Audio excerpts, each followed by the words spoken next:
felt like school didn't really allow me to shine as bright as I could. And then I worked in like those corporate jobs and realised that it was draining my soul. I had to really face myself. Am I living my truth if I'm wearing this mask? It woke something inside of me, and again, after my mum passed, it was a catalyst of me just opening up and really being who I am. And then I decided to risk it all and to jump in the deep end. It was actually one of the best things I did.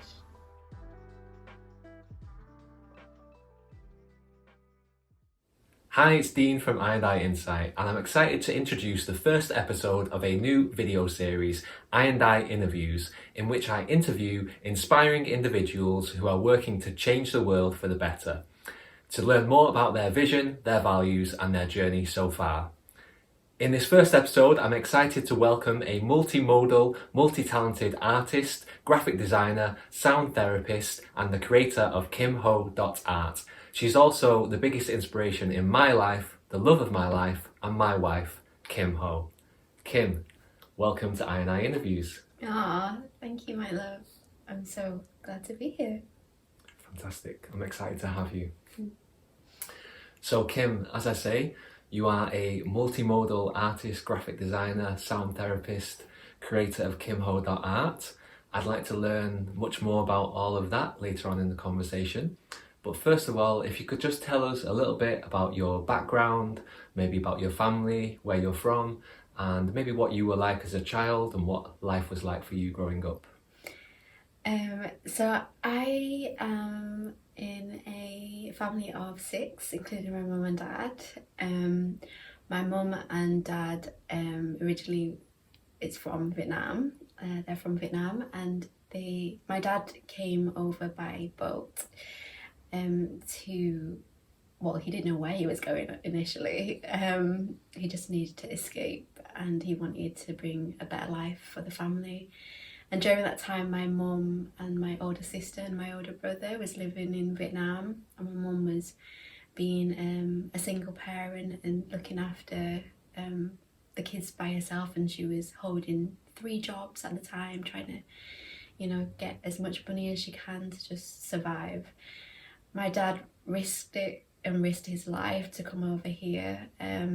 He actually nearly died on the way, just through it, on his boat adventures.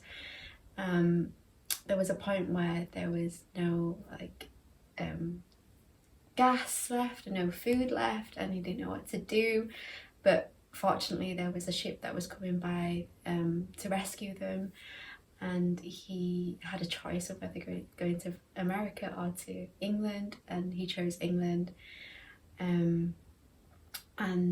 So when he came to England, he then, got my mum over and my brother and my sister, and then they had me. And then my little sister came along afterwards. We grew up in in a household that didn't have a lot of money. We were living in a council house, and my parents always kind of mentioned worries about money all the time. But even so, we were in such a loving family. My mum and dad were very supportive in everything that I did. Growing up, usually when you're in an Asian family, they either force you to go into either being a doctor, a lawyer, a dentist, something they think that is a high up job just because it's more stable, more security. Whereas me growing up, I am being a creative being and just being kind of wanting to do many different things and not knowing what I actually wanted to do at the time. I felt like I wasn't the typical student minded kind of person that wanted to be in the academic kind of subjects or doing that sort of thing. But they never pushed me either, and I loved that about them. They never pushed me to do something because they felt like they wanted me to. They just really supported me, encouraged me to do what I wanted to do. And I saw that loving and nurturing side, especially from my mum, and she was the essence of what a mother goddess is. She was like unconditional love, like was oozing out of her. Like it was such a special thing, and obviously as a kid you don't really see that, but obviously when you grow up and in hindsight when things happen you realise how much your parents really do for you. And obviously my dad gave us the opportunity to come here, and my mum really allowed us to blossom whilst we were here. So yeah, that's my family, and I have a family full of creatives as well. My brother is a great artist, so is my older sister who's really amazing at embroidery, and my little sister who's so good at like, she was a teacher, but she is also very creative with her words, and she's a poet and she doesn't even know it. And yeah, like growing up, even though we didn't have much in material, we had a lot in love. And you were born on Carnival Day, I believe, in Leeds, West Indian Carnival. And maybe that was where the musical influence came into your life as well.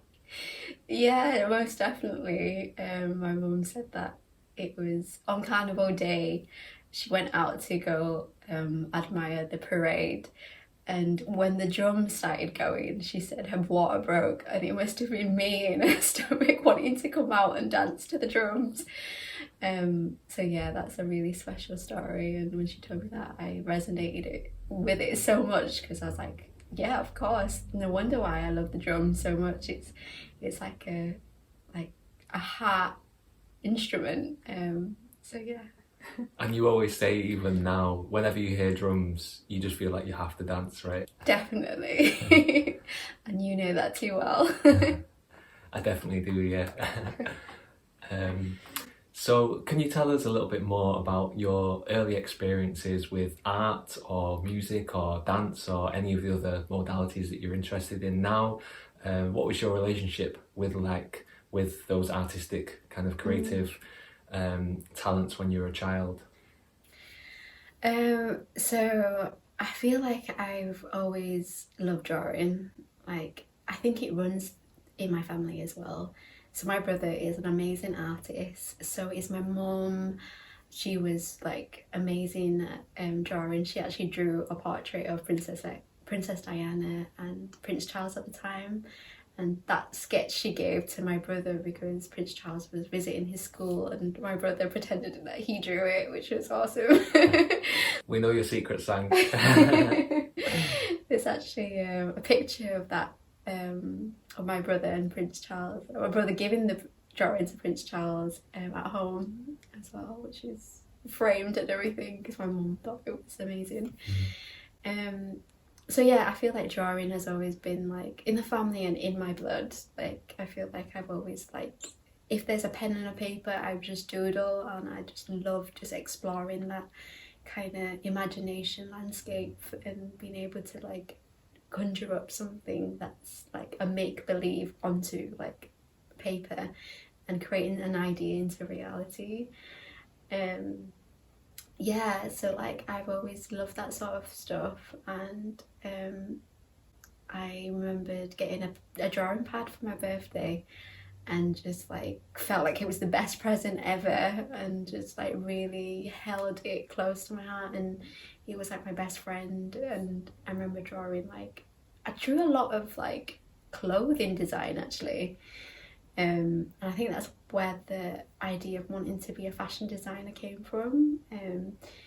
I'm glad I didn't get into fashion design. Obviously it wasn't my calling, but I love drawing dresses. I love drawing like portraits of the female body, and like having like a garment on the female body, and like the yeah, like how that looked. What else? And then dancing has always been something that is really ingrained in me, that I've never had any dance training. I remember telling my parents, when this was when I was like, what, probably 11 years old. Even before that, I think I've always loved dancing, but like I remember being 11, saying to my parents, like, there's this dance workshop that's on in my old like primary school, which is literally down the road from where we live. Can I go? And during that time it was winter, so my dad took me, and I remember going with my little sister at the time, just like she came for like a little support, and it was just me, my sister, and the dance teacher there. And I thought it was like, obviously I was so nervous, but I thought it was so cool that I was able to just explore movement with my body. And then after that day I wanted to go again, but my parents wouldn't let me because they were very overprotective during that time. Like, obviously time goes back and then it's getting darker, and they didn't want me to be like the only girl in the class, because it was like a male dancer, a male dance teacher. And so I was really distraught and I couldn't do anything about it. So the love of dance kind of like fizzled out of me, because there was nowhere I could really do it or get, taught to do it. So I would dance in my bedroom, but that wasn't the same, because I think there was a deep calling for dance within me. And that didn't really open up until, I would say, most recently. I've always did like little dance classes in university, but I never could really follow like the choreography, which is really funny. So I would just be there like in the back going, what moves are we doing right now? But then when I started to kind of like go out of uni and start to find myself, I explored with like ecstatic dance and going to like festivals and really being free with dancing, and it woke something inside of me. And again, after my mum passed, it was a catalyst of me just opening up and really being who I am. And dancing is really healing for me. And I remember doing a womb dance where it was just a group of women dancing, and it basically did something to me where after I just cried after the whole dance. Like, it wasn't just me crying, it was a lot of women crying. And I remember like calling Luan, like my sister, after the dance, and was like, I love you so much. And she was like, what are you on right now? Like, what drugs are you taking at this festival? Like, I'm not on anything. Because I release so much, and like as women we hold so much in our womb area, so being able to just release and kind of like release all that emotions that I've been carrying was so beautiful and profound in a way, because I never really thought dancing could heal. And that was, I think, the first step into like me kind of wanting to explore dance even further, and only recently really just being out there and not giving a F what people think about me dancing. Do you want me to go ahead and talk about anything else, like my music and stuff? Yeah, go ahead. Okay, so the last point is like, because obviously there's three things that I feel like KimHo.Art kind of like is the umbrella of, which is obviously my visual art, which I feel like it's a personal passion and something that I love doing. Obviously the dance, the intuitive movement, but also now I'm doing like the sacred sounds. So like music also is something that I absolutely loved when I was younger. I remember having a keyboard, and my brother would like ask me to play certain like music, and I would just hear like the keys and like play it by ear rather than learning the notes. And I remember Beethoven, Für Liszt was like one of the songs that I learned because I had like a really weird attraction to that song. I think it was because of Vietnam. But yeah, so that's it. That's it. And you mentioned how you were interested in fashion design up to a point, but now it seems that you're not interested in that, which would be one creative thing that you're not doing now. So why were you interested in that, and why is that something that you're not interested in now? I don't know actually. I think at the time when I was younger, I just liked drawing clothes. I liked drawing like portraits and like mainly just the female body. I really like drawing clothes on, you know, a body figure. And I think maybe at the time I just, because like I was saying, like we didn't have much, maybe I was just trying to imagine myself, you know, in these beautiful dresses and in these beautiful clothes. And I realised it wasn't a full passion of mine when I grew up, because I never really got into like fashion labels, and I'm not that type of person to really buy a designer bag or a designer clothes. Obviously you still can be fashionable and not buy designer, but I think I started to lose the interest of more of the materialism side of things, and actually liked more of the creative side of things.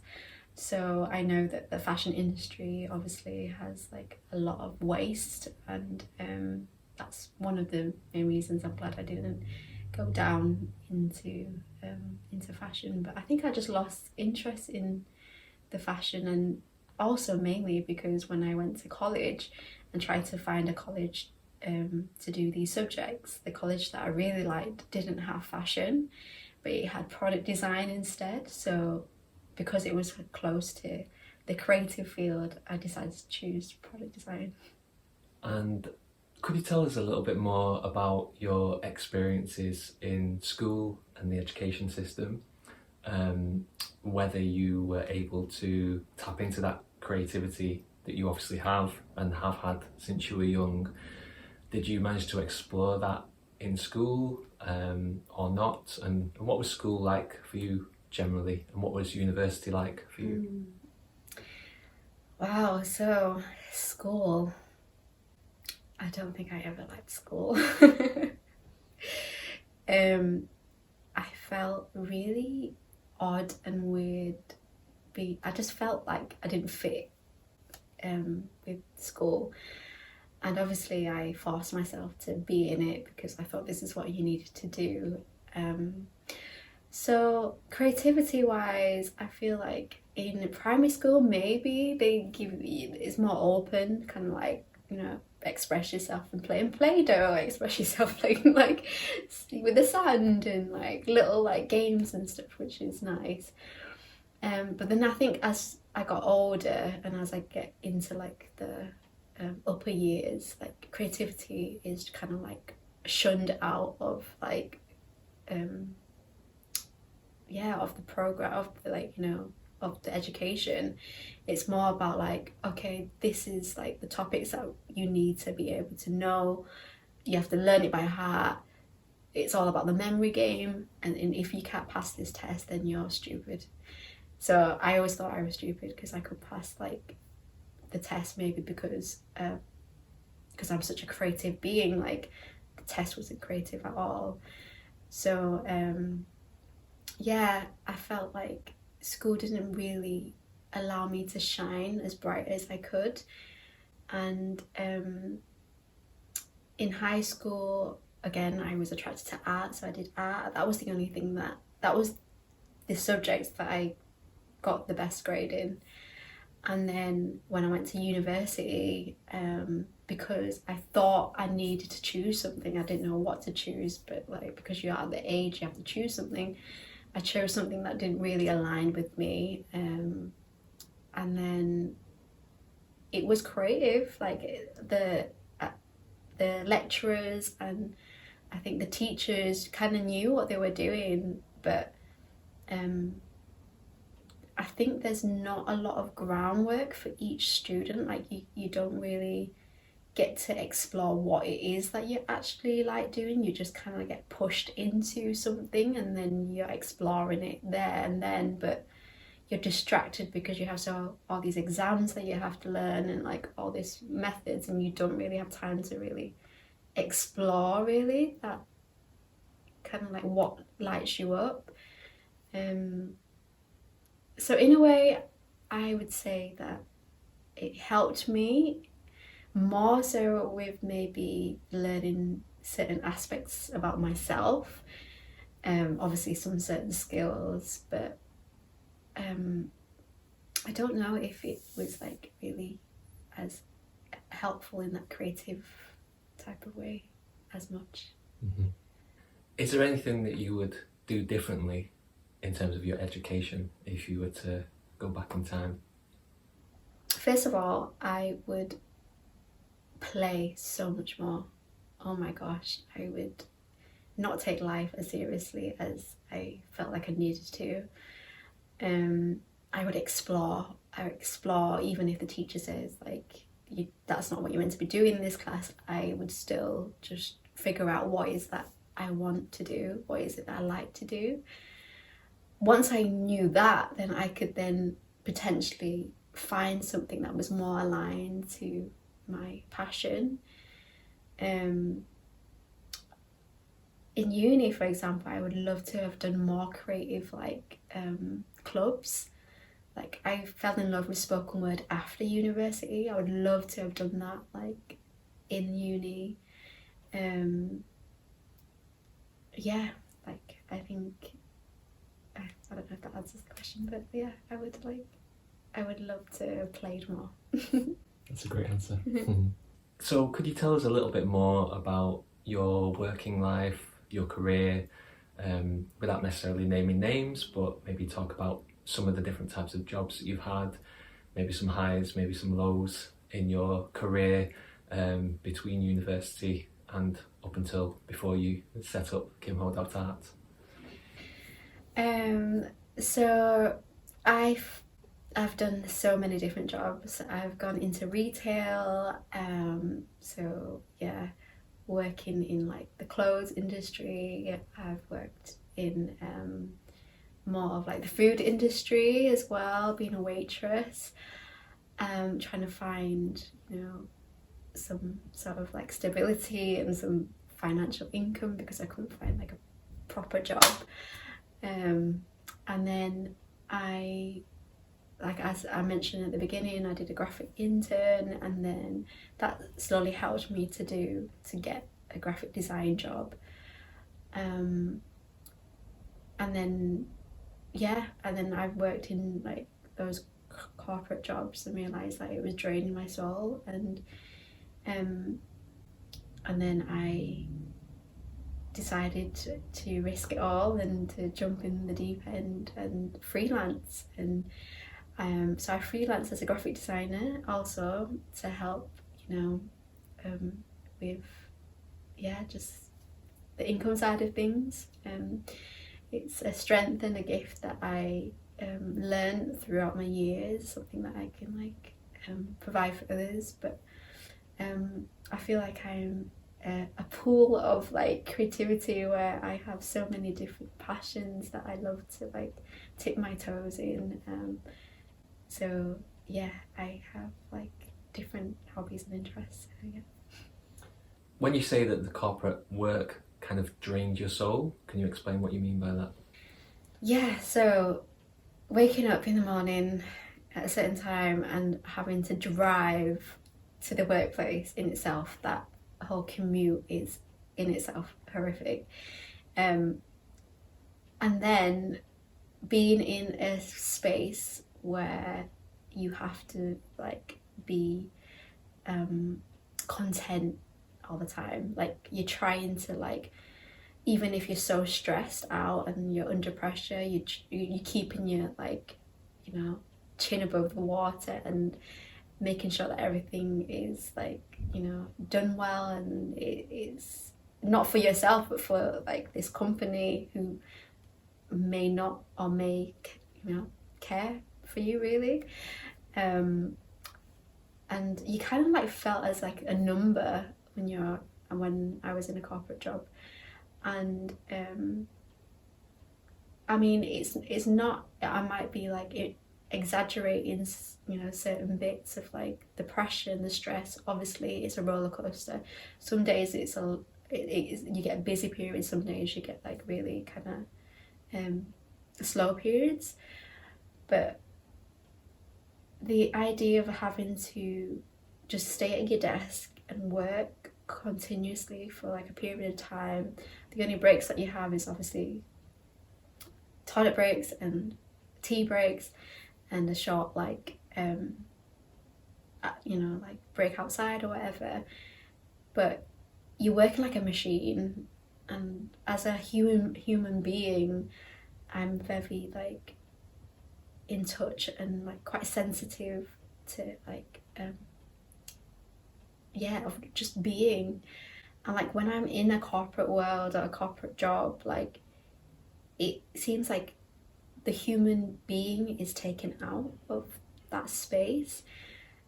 The jobs that I've been in, like obviously there's certain points where they try and make it more human, like, oh, it's a national day, let's like dress up and like let's do this and put on a costume and pretend like we're all happy and let's make buns and eat it, and like, but now go straight back to your job, like, because you have to work, and then you have all this like other like jobs that you have to tick off, and if you don't tick off then you have to stay behind, and you don't even get paid to stay behind, and who cares if you're late for your you know, dad's birthday, like, you know, it's that kind of thing.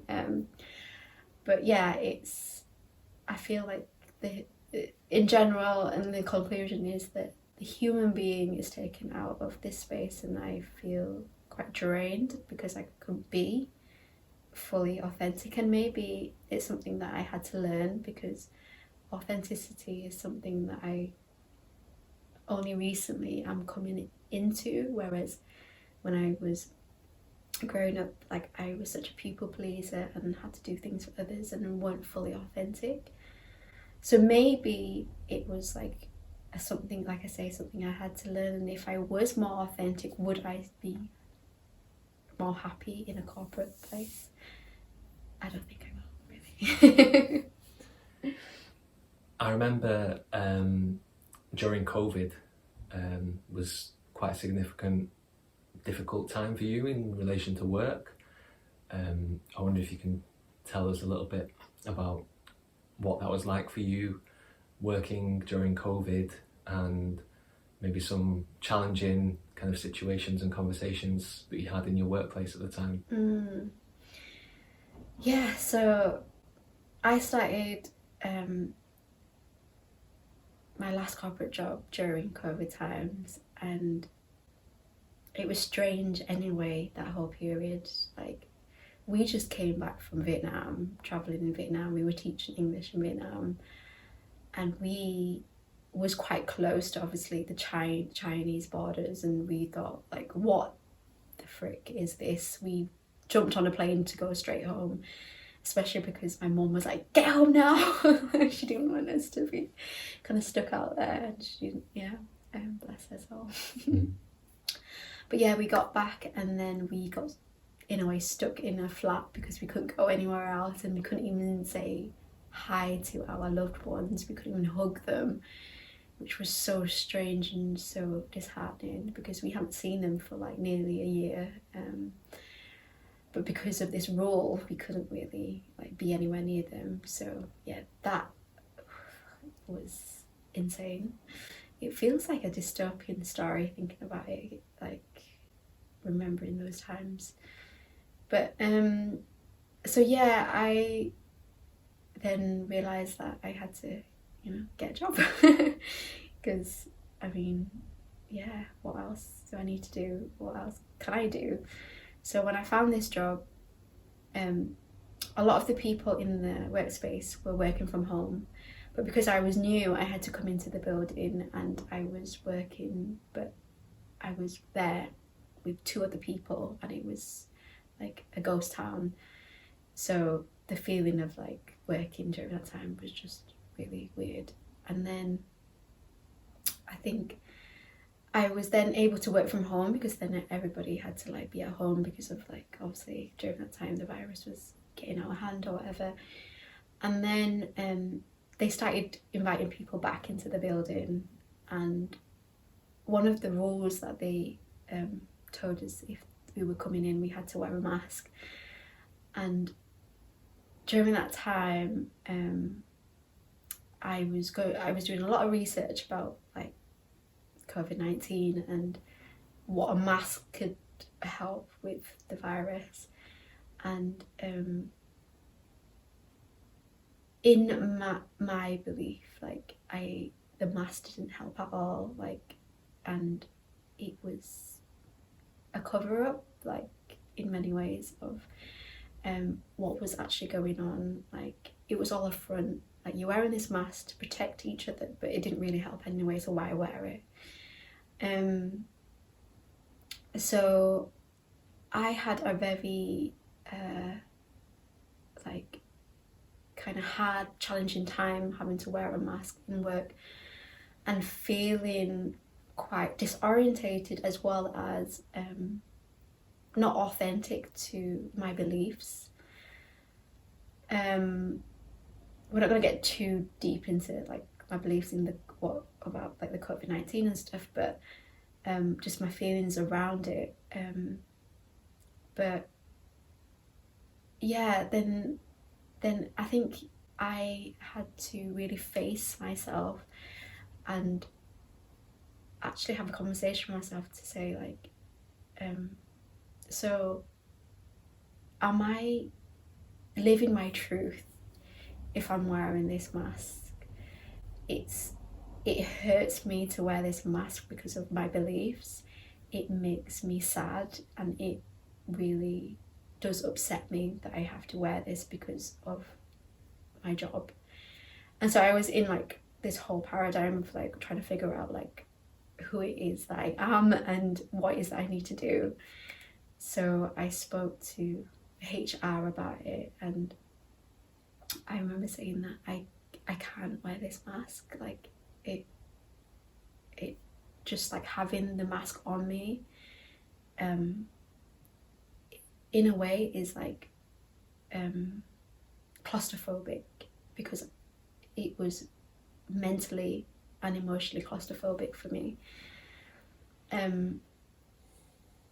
And before speaking to HR, I remember speaking to my manager about it, and she understood, but like the higher managers didn't really understand it. And so when I had the conversation with HR, she was really like understanding about it, and she told me to take some time out, and then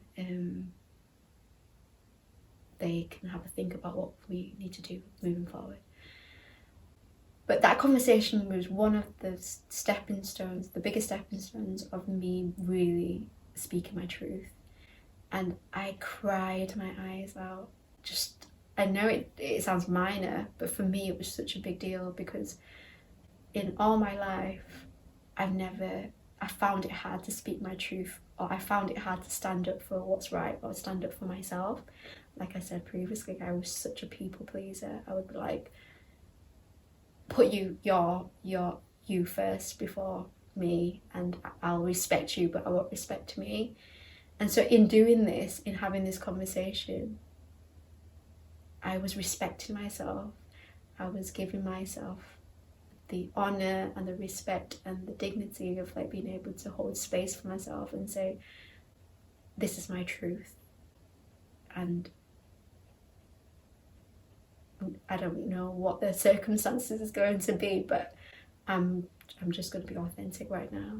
And it was actually one of the best things I did, because in speaking my truth, the people around actually held space and honoured that and gave me the respect I needed, which was a beautiful thing. Yeah, I remember seeing that, witnessing that, hearing that story from you at the time, and seeing that change in you, and how it was really an emotional kind of healing process to stand up for yourself and to be authentic. And I think that was a catalyst for you in, you know, eventually moving out and stepping out of that corporate world and stepping into your authenticity even more so. could you tell us a little bit more maybe about the final steps, the final straws, the final decision as to why you did leave that corporate job in the end? The main catalyst for me to really leave my job at the time was everything that was going on during that time, which was my mum having cancer and going through chemo, and there was a lot of stress and a lot of pain, a lot of suffering that she was going through. Obviously, on top of that, as I mentioned before, not enjoying my job fully because I knew that I wasn't meant to be there. It wasn't my full purpose to work under these circumstances where I'm working for someone else, and obviously not feeling the freedom and my soul calling. And obviously everything that was going on with my mum on top of that just kind of like toppled my whole life inside and out. Everything that my mum was going through was just so horrific and so painful. Wow, I feel like I'm getting emotional.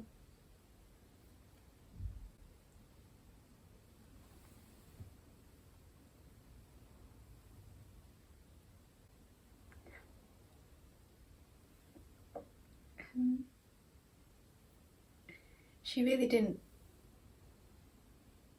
deserve to go through all she did.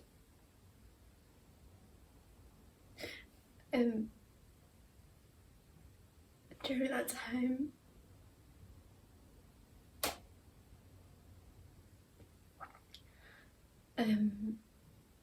we moved back into my mum's place, didn't we?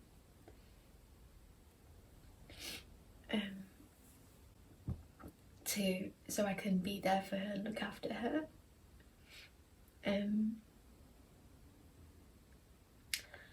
And we thought she was going to be okay. We thought like the chemo could help and it's fine. She's going to go through this phase and she'll grow stronger and we'll go back to normal.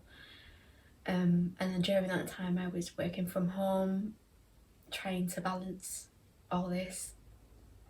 And then the chemo didn't really help, and we realised that the cancer obviously has spread and the chemo wasn't really helping and actually was making things worse. She was so drained. She was on morphine for her pain, and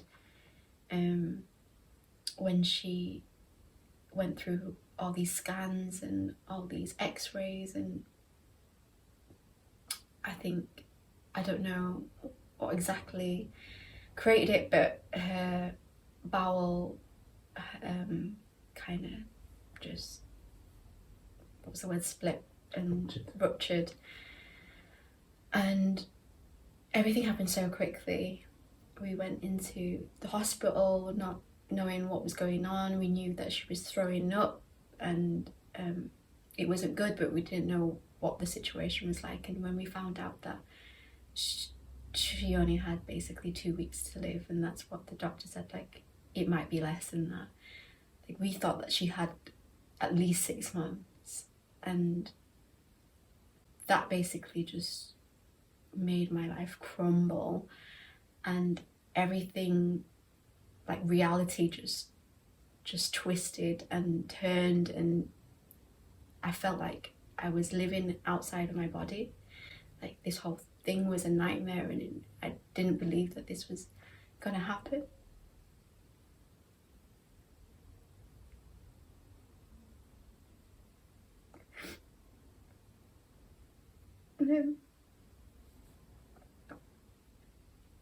So those 2 weeks was like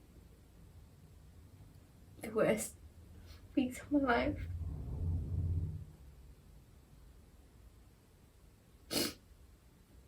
My mum went through so much, And I don't think I really sat down and spoke it out to anyone. Obviously you've been there with me through the whole journey, so you knew everything, but like I don't think I even wanted to sit down and speak about it because I didn't want to remember and I didn't want to relive those memories. But I'm guessing it's just a part of grief to be able to speak it out and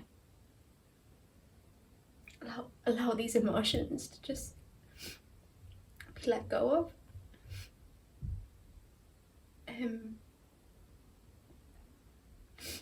But yeah, my mum went through it all with so much grace and so much dignity and so much elegance. Like, it's so insane and so inspiring. Even on her deathbed, she still had her humour, and she still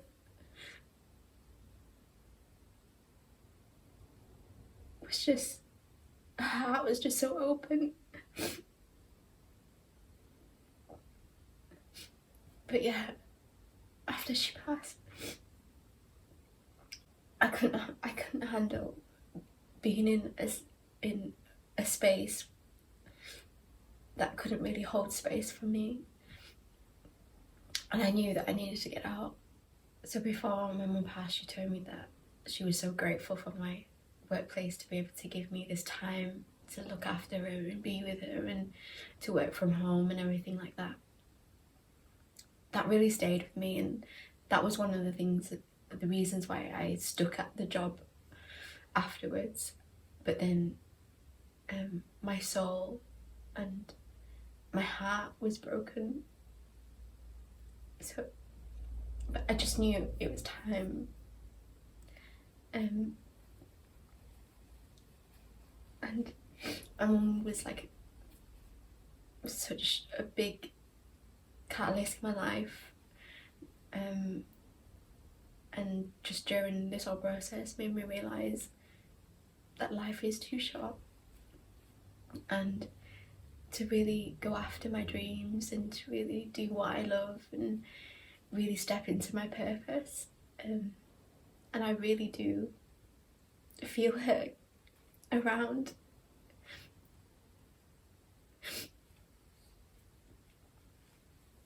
I really do feel her guiding me through all this.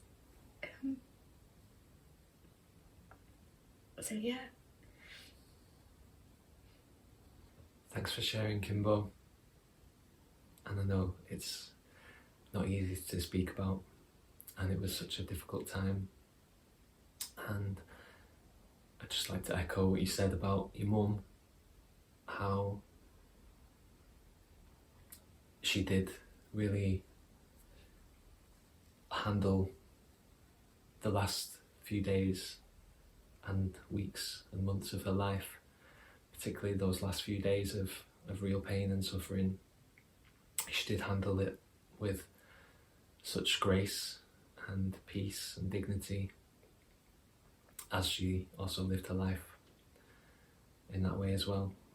And it was really amazing and beautiful to see how she handled herself through those last few days in that situation, and also really admirable to see how you handled that situation as well, and how you were there for her and for the rest of your family. And you've always put family first, and you've always done a lot for your family, and I know that your family are all really proud of you, and I know your mum is really proud of you too. And I think you have taken some of her positive traits as well yourself: your grace, your peace, your joy. And I'm sure that your mum is happy to see you following your joy now in everything that you do. Thanks. So, turning to that joy, how did you go about forming and crystallizing and creating KimHo.Art? What does KimHo.Art mean to you? KimHo.Art, it is an umbrella of my creativity, of my purpose, of my what I feel is my soul calling in each moment. Right now I have 3 things that I'm doing that brings a lot of joy, that I'm excited about. The first thing is art, visual art. I love drawing and painting, and I love implementing that throughout my KimHo.Art adventures and journey. So I also have done like a workshop on intuitive art where we meditate and we tune into the body and the chakras, and then we draw what we feel from that. That's something that I also want to bring more in the future. And then the second thing is sound. So like we spoke about, sound and music has always been an influence in my life, and it's come back again more significantly right now, where I am now exploring the field of sound and facilitating sound with like my vocals, as well as crystal balls, as well as many other instruments. And so using sound to heal and to bring healing and calm and peace for others. And the third thing under the umbrella of KimHo.Art is movement, intuitive movement, which I recently have really stepped forward in and really explored and embracing. Dance has always been ingrained in me, and I never allowed the space for it when I was younger, and now the time is now. I have no choice but to really allow it to flow out of me. And dance is also really healing for me, and so I'm exploring this for myself during this time of healing, and maybe in the future I can also bring it out and help others to heal through dance, and just to really be in a body and enjoy like movement and be intuitive with it, because it's such a beautiful thing to be able to just allow yourself to feel freedom within your own body. And I feel like movement can really do that and really help. Hey guys, I hope you're enjoying this interview with Kim so far. If you are, and you'd like to continue to go even deeper and learn even more about Kim's healing journey through art, then I ask you just one favour. Go to my website, go to IInsight.com/community, join my I&I community mailing list, and you'll get immediate access to part 2 of this video. Here's a glimpse of what's still to come. All of a sudden, everything just transformed. It's as if I was getting all the codes of the universe, and as I surrendered, I went into this whole other realm. I felt the need to speak out that I wanted to meet my mum, and it was the most incredible, humbling, profound moment in my entire life. Being able to trust myself, but also knowing that if I do that, then the universe will provide. Oh, we're going deep. I like it.